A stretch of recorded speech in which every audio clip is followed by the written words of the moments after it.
Assalamualaikum warahmatullahi wabarakatuh. Halo, saya Lutfiana. Saya guru pendamping khusus. Saya akan menjelaskan sedikit tentang apa itu sekolah inklusi. Baik, langsung saja. Menurut Permendiknas nomor 70 tahun 2009 pasal 1 menyatakan bahwa pendidikan inklusif didefinisikan sebagai sistem penyelenggaraan pendidikan yang memberi kesempatan pada semua peserta didik yang memiliki kelainan dan memiliki potensi kecerdasan dan atau bakat istimewa untuk mengikuti pendidikan atau pembelajaran dalam lingkungan pendidikan secara bersama-sama dengan peserta didik pada umumnya. Nah, sekolah inklusi merupakan tempat di mana setiap anak dapat diterima menjadi bagian dari kelas tersebut, saling membantu antara guru dan teman sebaya dan anggota masyarakat lainnya agar kebutuhan individualnya terpenuhi.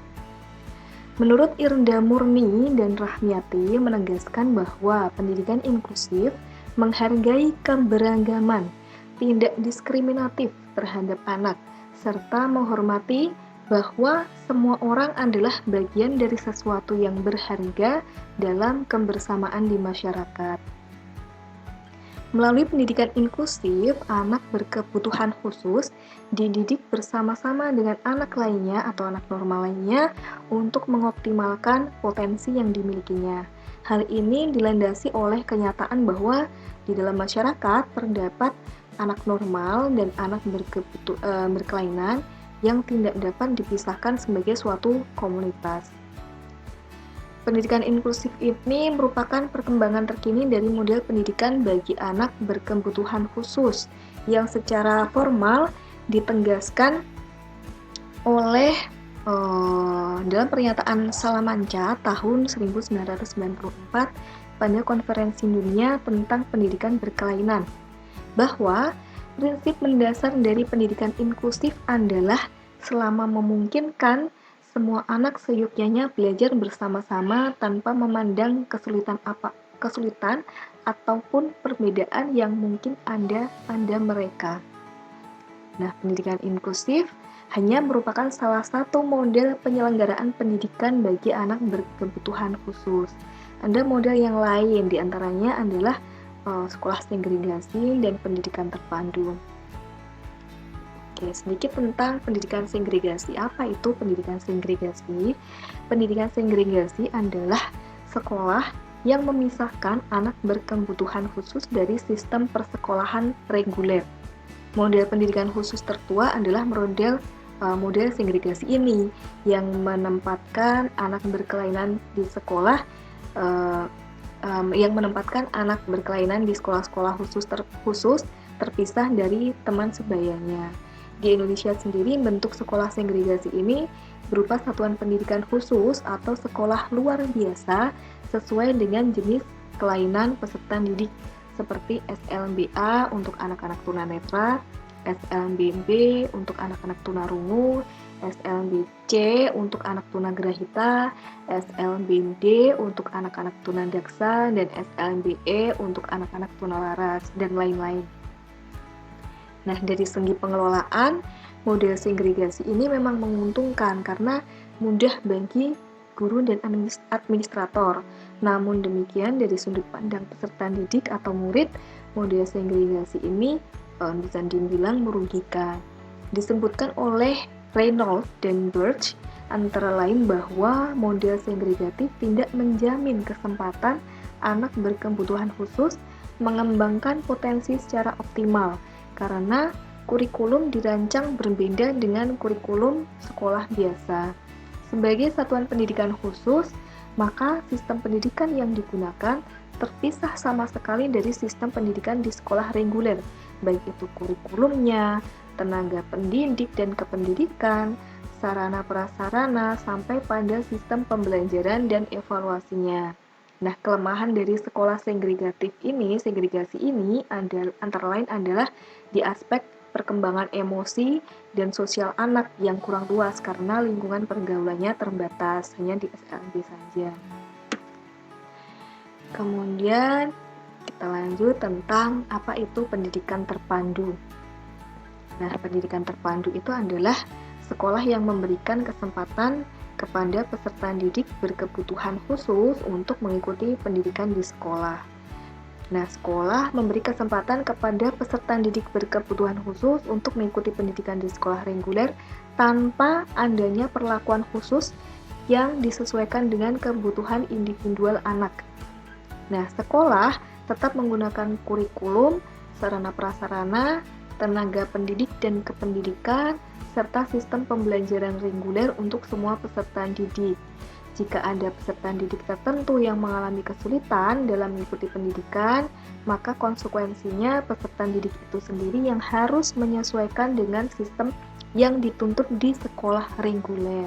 Nah, dengan kata lain, pendidikan terpadu menuntut anak harus menyesuaikan dengan sistem yang disyaratkan sekolah reguler.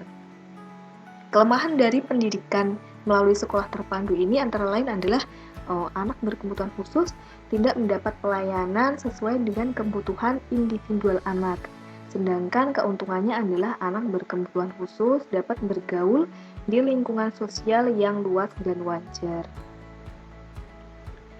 Oke, selanjutnya akhirnya kita sampai masuk ke materi tentang pendidikan inklusif itu sendiri. Pendidikan inklusif itu merupakan perkembangan baru dari pendidikan terpadu tadi. Pada sekolah inklusif, setiap anak sesuai dengan kebutuhan-kebutuhan khususnya semua diusahakan dapat dilayani secara optimal dengan melakukan berbagai modifikasi dan atau penyesuaian mulai dari kurikulumnya, sarana prasarana, tenaga pendidik dan kependidikan, sistem pembelajaran, sampai pada sistem penilaiannya. Dengan kata lain, pendidikan inklusif mensyaratkan pihak sekolah harus menyesuaikan dengan tuntutan kebutuhan individu peserta didik. Jadi bukan peserta didik yang menyesuaikan dengan sistem persekolahan. Keuntungan dari pendidikan inklusif, anak berkebutuhan khusus maupun anak biasa dapat saling berinteraksi secara wajar sesuai dengan tuntutan kehidupan sehari-hari di masyarakat dan kebutuhan pendidikannya dapat terpenuhi sesuai potensinya masing-masing. Oke, Anda sekolah inklusif tentu karena ada anak-anak berkebutuhan khusus. Anak-anak berkebutuhan khusus itu bukan anak yang sakit, tapi mereka adalah yang memiliki kelainan. ABK atau disebut juga anak luar biasa, anak berkelainan, anak disabilitas, dan juga anak difabel adalah anak yang dalam proses pertumbuhan dan perkembangan secara signifikan mengalami hambatan atau penyimpangan baik secara fisik, mental, intelektual, sosial, atau emosional dibanding dengan anak-anak lain seusianya, sehingga mereka memerlukan pelayanan pendidikan khusus.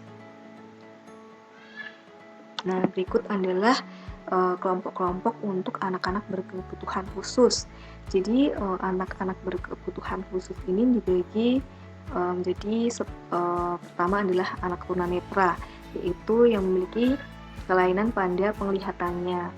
Anak tunarungu memiliki kelainan dalam pendengarannya. Anak tunagrahita itu biasanya anak-anak dengan IQ di bawah 50. Anak tunadaksa ini kelainannya biasanya terlihat di fisiknya, entah itu kakinya, tangannya, lemah otot, seperti itu. Kemudian ada anak tunalaras. Nah, tunalaras itu apa sih? Anak tunalaras atau anak tunasosial itu mengalami hambatannya dalam hal psikologis. Anak ini pada dasarnya secara fisik tidak ada hambatan, namun memiliki kelainan dalam tingkah laku yang menyimpang secara ekstrim sebagai bentuk kelainan emosi dan penyimpangan tingkah laku atau kelainan penyesuaian sosial. Anak-anak tunasosial ini biasanya memiliki kecenderungan bersikap berbeda dengan anak pada umumnya, yaitu tampak lebih emosional, kemudian destruktif atau merusak, agresif, atau bisa regresif. Regresif itu kekanak-kanakan sebagai bentuk adanya konflik dalam jiwanya akibat rasa frustasi. Kemudian ada anak berbakat, ada juga anak berkesulitan belajar. Nah, anak berkesulitan belajar ini biasanya IQ-nya malah di atas rata-rata, tapi ada kesulitan belajar seperti disgrafia atau kesulitan mengenal huruf, disleksia, kemudian diskalkulia, kesulitan dalam hitung-hitungan, dan kekurangan dalam keterampilan akademik seperti berbicara, berpikir, dan sebagainya. Kemudian lanjut, ada anak lamban belajar atau biasa disebut dengan slow learner. Nah, di sekolah inklusi hampir selalu dapat ditemukan yang namanya anak berkebutuhan khusus slow learner. Ada penelitian oleh analis Diana tahun 2012 mengemukakan bahwa kurang lebih 14,1% anak itu termasuk anak lamban belajar. Banyak ya, 14,1%. Nah, meskipun jumlahnya cukup banyak, keberadaan anak slow learner di kelas masih kurang mendapat perhatian karena anak berkebutuhan khusus slow learner tidak memiliki perbedaan fisik secara khusus dengan anak normal lainnya, sehingga anak slow learner baru akan terlihat hambatannya ketika proses pembelajaran. Oke, selanjutnya adalah ada anak autis. Anak autis ini biasanya memiliki seperti punya dunia sendiri. Jadi ketika diajak berbicara mungkin tidak merespon atau bahkan tidak ada kontak mata ke orang lain seperti itu. Nah, ini adalah contoh gambar-gambar anak-anak berkebutuhan khusus. Kalau anak-anak tunagrahita itu biasanya memiliki ciri fisik yang sama, yaitu mukanya yang mirip-mirip. Nah, itu adalah anak-anak tunagrahita. Kemudian ada anak tunalaras, anak autis, anak tunawicara yang berbicara menggunakan bahasa isyarat. Kemudian anak tunadaksa seperti contoh yang sudah saya sebutkan tadi. Anak tunadaksa biasanya memiliki kelainan terlihat di fisiknya, entah di kaki atau di tangan atau lemah otot seperti itu. Jadi harus menggunakan kursi roda, maaf. Nah, dengan adanya anak berkebutuhan khusus di sekolah inklusi, maka diperlukan dengan adanya guru pendamping khusus. Apa itu guru pendamping khusus? Guru pendamping khusus atau bisa juga disebut guru pembimbing khusus adalah guru yang bertugas mendampingi anak berkebutuhan khusus dalam proses belajar mengajar di kelas reguler. GPK atau guru pembimbing khusus tadi bertugas untuk melayani kebutuhan siswa berkebutuhan khusus yang mengalami kesulitan belajar baik karena kekurangan fisik, mental, emosi, maupun intelektual di sekolah inklusif, sehingga potensi yang dimiliki mampu terlayani dengan maksimal. Nah, itu tadi materi tentang sekolah inklusif, sedikit tentang anak-anak berkebutuhan khusus dan guru pendamping khusus. Semua materi yang di atas tadi